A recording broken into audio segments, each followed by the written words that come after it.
Pagi itu, Jakarta menyambut hari dengan napasnya yang biasa. Kabut tipis polusi, deru mesin yang tak pernah tidur, dan kemacetan yang menguji kesabaran. Namun, hari ini terasa berbeda. Mentari bahkan belum sepenuhnya bangkit, tetapi di Jalan Sudirman, salah satu arteri termewah di ibu kota, kesibukan sudah terasa. 1, 2, 3, ini bukan jalanan biasa. Di sini, para penghuninya adalah dewa-dewa modern yang tinggal di istana kaca dan baja. Mobil mereka adalah mimpi yang berjalan, pakaian mereka lebih berkilau dari harapan. Disinilah tinggal seorang pria bernama Baskara Wijoyo. Namanya begitu besar hingga ribuan miliarder lain tunduk padanya. Uang, kuasa, politik, media semua berada dalam genggamannya. Namun hatinya, kosong. Tanpa belas kasih, tanpa simpati, tanpa cinta. Hanya ada keangkuhan yang begitu pekat, hingga angin pun seolah enggan meniup ke arahnya. Di depan rumahnya yang megah, sebuah Rolls-Royce Phantom senilai 20 miliar rupiah terparkir, berkilauan begitu cemerlang seolah menantang matahari. Sang sopir baru saja membukakan pintu, ketika seorang pemuda kurus mendekat. Usianya sekitar 24 tahun, tubuhnya ringkih, wajahnya kotor oleh debu, dan pakaiannya compang-camping. Di kakinya, terpasang sepasang sandal jepit yang talinya sudah putus dan diikat seadanya. Namanya Budi. Dengan langkah ragu, Budi mendekati Rolls-Royce itu. Sambil menangkupkan tangan, ia berkata dengan suara lembut, "Permisi, Pak. Kalau boleh, izinkan saya membersihkan mobil Bapak. Saya belum makan 2 hari, 10.000 rupiah saja, Pak, untuk membeli sebungkus nasi." Belum selesai Budi bicara, sang sopir sudah membentak, "Menjauh. Kamu pikir kamu pantas mendekati mobil ini? Tanganmu itu bisa membuatnya lecet." Budi mundur, wajahnya tertunduk. Namun, tak ada keluhan di matanya, hanya permohonan tulus. "Saya akan cuci tangan dulu, Pak. Tidak akan ada bekas." Sopir itu mendorongnya hingga terhuyung. Tepat pada saat itu, Baskara Wijoyo keluar dari istananya dan masuk ke dalam mobil. Sopir segera menyalakan mesin. Mobil itu tersentak maju, lalu mengeluarkan suara gemeretak yang aneh, dan akhirnya mati total. Asap mulai mengepul dari kap mesin. Sang sopir pucat pasi. Mobil ini baru saja keluar dari bengkel resmi. Bagaimana mungkin bisa mogok? Dari dalam, Baskara keluar dengan amarah yang menyala-nyala. "Ada apa ini? Kenapa mobilnya mogok? Saya ada rapat proyek 20 triliun rupiah hari ini." Sebelum sopirnya sempat menjawab, Baskara sudah berteriak, "Perbaiki sekarang juga." Dengan gemetar, sopir itu berkata, "Tim mekanik baru bisa datang 1 jam lagi, Pak." Tiba-tiba, dari kerumunan orang yang mulai menonton, Budi melangkah maju. Dengan suara yang tenang, ia berkata, "Pak, kalau Bapak izinkan, saya coba lihat. Saya mungkin bisa memperbaikinya." Kerumunan itu tertawa. Seseorang mencibir, orang bersandal jepit mau memperbaiki Rolls-Royce, yang lain menyahut, "Memperbaiki sepeda saja belum tentu bisa." Namun, Budi tidak goyah. Ia hanya menatap Baskara. Dengan nada menghina, Baskara berkata, Kamu mau memperbaiki mobil ini?" Budi menjawab dengan tenang, "Tidak ada salahnya mencoba, Pak. Kalau tidak berhasil, saya akan pergi." Suasana menjadi seperti tontonan. Sambil tertawa mengejek, Baskara berkata, "Baiklah, kalau kamu bisa menghidupkan mobil ini, aku akan berikan apapun yang kamu minta." Tanpa meminta janji, Budi langsung bekerja. Ia tidak punya peralatan canggih, hanya sebuah paku tua dan seutas kawat tipis yang ia simpan di sakunya, serta pemahaman mendalam di matanya. Ia membungkuk, meraba-raba bagian bawah mesin yang panas, menemukan sebuah kabel yang terlepas yang tak seorang pun perhatikan. Dengan cekatan, ia menggunakan paku untuk menahan satu komponen dan mengencangkan kumparan yang longgar dengan kawat. 3 menit berlalu. Kerumunan semakin gaduh. "Hati-hati. Nanti mobilnya meledak." Budi tak mendengar. Fokusnya hanya pada mesin di hadapannya.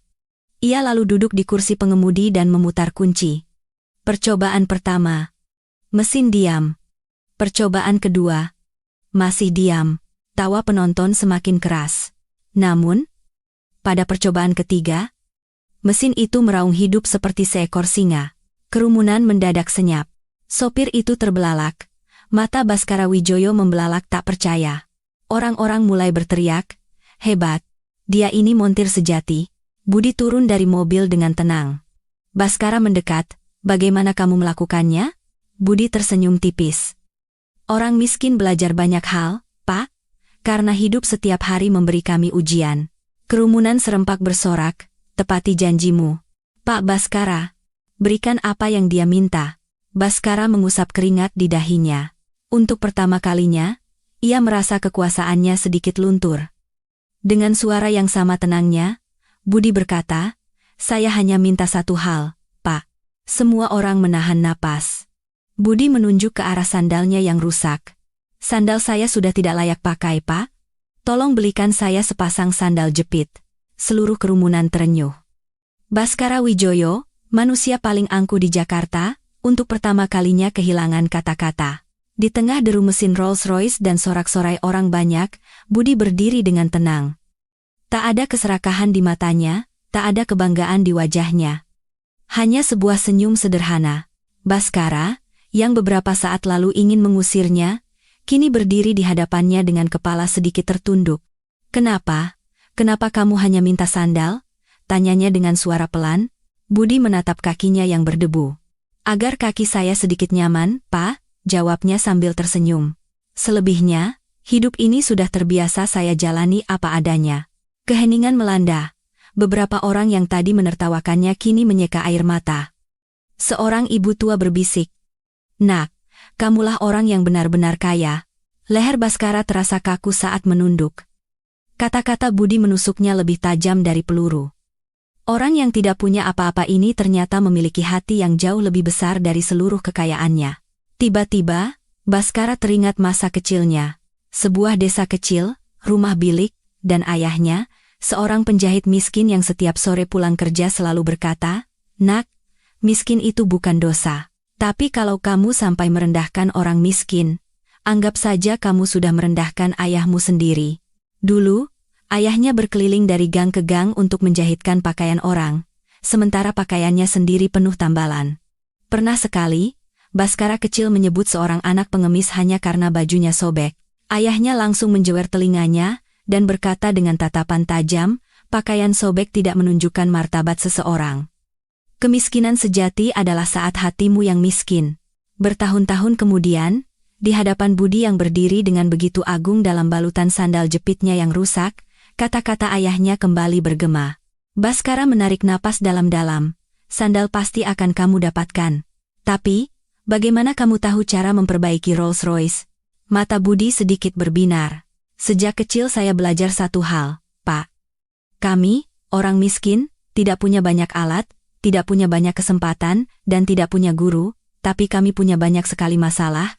Ketika hidup terus-menerus menghimpit, kami belajar cara menyambung kembali apa yang sudah putus. Entah itu sandal, sesuap nasi, atau hati." Tanpa disadari, seseorang telah merekam seluruh kejadian itu. Dengan judul "Si Ahli Mesin Bersandal Jepit Memperbaiki Rolls-Royce", video itu menyebar seperti api. Status WhatsApp, Instagram Reels, YouTube Shorts, dan menjadi trending topik di X. Sore harinya, semua stasiun TV menyiarkan berita utama. Mogok di jalan, mobil miliarder diperbaiki oleh pria berpenampilan gembel. Sandal jepit rusak, tapi otak dan hatinya bernilai triliunan. Keesokan paginya, gerbang kediaman Baskara Wijoyo sudah dikepung wartawan. "Pak Baskara, apa Anda akan menepati janji Anda? Apa penghargaan yang akan Anda berikan?" Baskara keluar, wajahnya tidak lagi memancarkan keangkuhan. Ia terlihat lelah, tenggelam dalam pikirannya. Seorang reporter bertanya, "Pak, Anda bilang akan memberikan apapun yang dia minta." Baskara terdiam, matanya menatap ke seberang jalan. Di sana, di bawah sebuah terpal usang, Budi sedang duduk dengan semangkuk kecil nasi. Di sebelahnya, seorang anak perempuan berusia sekitar 6 tahun bernama Putri, sedang bermain dengan sepotong kerupuk. Baskara berjalan menghampirinya, diikuti oleh rentetan kamera. Budi terkejut dan mencoba menyembunyikan mangkuk nasinya, sebuah refleks untuk menyembunyikan kemiskinannya dari mata dunia. Di hadapan seluruh kamera, Baskara berkata, "Budi." Suaranya tidak lagi menggelegar. "Hari itu, kamu tidak hanya memperbaiki Rolls-Royce saya. Kamu juga membangkitkan kembali suara yang sudah lama mati di dalam diri saya. Kamu memang hanya meminta sandal, lanjut Baskara, tapi kamu berhak mendapatkan lebih dari itu. Budi hendak menyela, tetapi Baskara mengangkat tangannya. Dengar. Mulai hari ini, kamu bukan lagi seorang montir bagiku. Kamu adalah guruku, para wartawan berbisik. Apa maksudnya? Baskara kemudian membungkuk di hadapan semua orang, menatap kaki Budi. Seolah-olah sebuah gedung pencakar langit tiba-tiba menunduk di hadapan sebutir debu. Baskara berkata kepada sopirnya, "Pergi sekarang juga, beli bukan sandal terbaik, tapi sepatu terbaik di toko." Saat sopir itu pergi, seorang reporter wanita melontarkan pertanyaan tajam, "Pak, apa yang akan berubah dengan sepasang sepatu? Besok, akan ada lagi orang miskin yang dihina oleh orang kaya." Baskara menarik napas. "Anda benar," katanya. "Tapi hari ini, saya tidak hanya memberikan sepatu. Saya sedang menanggalkan keangkuhan saya." Semua terdiam. "Seumur hidup saya pikir uang adalah kekuatan," lanjut Baskara, suaranya terdengar tulus untuk pertama kalinya. "Tapi kemarin, di jalanan, pria ini membuktikan bahwa kekuatan sejati ada pada keahlian dan kejujuran. Bukan pada setelan jas, mobil, atau saldo rekening." Sopirnya kembali dengan kotak sepatu bermerek. Baskara menyerahkannya langsung kepada Budi. "Ini bukan sekadar sepatu. Ini adalah sebuah awal." "Awal dari apa?" tanya seorang reporter. Baskara menatap lurus ke kamera. "Mulai hari ini, perusahaan saya, Wijoyo Group, akan meluncurkan program baru. Proyek Talenta Jalanan. Siapapun yang memiliki keahlian baik itu montir, tukang listrik, penjahit, juru masak, atau sekadar ahli akal-akalan yang diajarkan oleh kerasnya hidup, kami akan mencari mereka, melatih mereka, dan memberi mereka pekerjaan. Tanpa ijazah, tanpa sertifikat. Hanya berdasarkan keahlian." Kerumunan riuh. Ini bukan sekadar pernyataan, melainkan harapan bagi jutaan orang yang punya bakat tapi tak punya kertas. 4. Dan mentor pertama proyek ini, kata Baskara dengan suara mantap, adalah Budi, si ahli mesin bersandal jepit, yang mulai hari ini akan menjabat sebagai penasihat inovasi jalanan di perusahaan kami. Budi tergagap. "Tapi, Pak, saya bahkan tidak sekolah tinggi." Baskara tersenyum. "Kamu mungkin tidak punya ijazah, tapi kamu punya ijazah kehidupan. Dan kehidupan adalah guru terbaik." Air mata mengalir di pipi Budi. Putri kecilnya menarik tangannya. "Ayah, apa sekarang kita bisa makan setiap hari?" Budi memeluk putrinya erat. Seumur hidupnya, ia hanya bergulat dengan dua pertanyaan. Hari ini makan apa? Dan malam ini tidur di mana? Hari ini, untuk pertama kalinya, seseorang telah menjawab pertanyaan itu untuknya. Pagi berikutnya, Budi tiba di kantor pusat Wijoyo Group. Gedung kaca yang menjulang tinggi dengan lantai marmer yang mengilap. Di antara para eksekutif berjas mahal, Budi melangkah dengan kemeja lusuh, celana usang, dan sepasang sepatu baru di kakinya. Saat rapat dewan direksi dimulai, seorang direktur menyindir saat Budi hendak duduk, "Cuci tangan dulu sana. Dokumen di sini bernilai miliaran. Ini bukan tempat untuk kotoran." Ruangan hening seketika. Baskara baru saja akan marah, tetapi Budi menyela dengan tenang sambil menangkupkan tangan. "Maaf, Pak, tangan saya tidak kotor. Hanya keadaan saya yang kotor." Ruangan itu seakan tersengat listrik. Budi melanjutkan, "Kotoran sesungguhnya ada di tempat di mana hati orang-orangnya miskin. Miskin harta itu bukan dosa, Pak. Tapi miskin hati, itulah kemiskinan yang paling hina." Beberapa orang mulai merasa malu. Baskara bertanya, "Budi, katakan pada kami, apa yang bisa kami lakukan untuk orang-orang sepertimu?" Budi menarik napas. "Pertama, berikan pekerjaan. Kedua, berikan kehormatan. Dan yang terakhir, berikan upah. Karena orang miskin tidak hanya butuh mengisi perut, mereka butuh harga diri." Semua tercengang. "Kalian hanya melihat gelar di atas kertas," kata Budi. "Orang seperti kami datang membawa gelar dari Universitas Kehidupan." Seorang direktur perempuan parubaya tak kuasa menahan air matanya. Budi melanjutkan, "Jika Anda benar-benar ingin perubahan, jangan hanya menolong orang miskin. Percayalah pada mereka, karena sedekah hanya mengisi perut untuk sehari, Tapi kepercayaan bisa membangun kehidupan. Baskara bertanya dengan suara bergetar, Budi, bagaimana kamu bisa tahu semua ini? Budi memejamkan mata sejenak. Karena saya dulu juga seorang insinyur.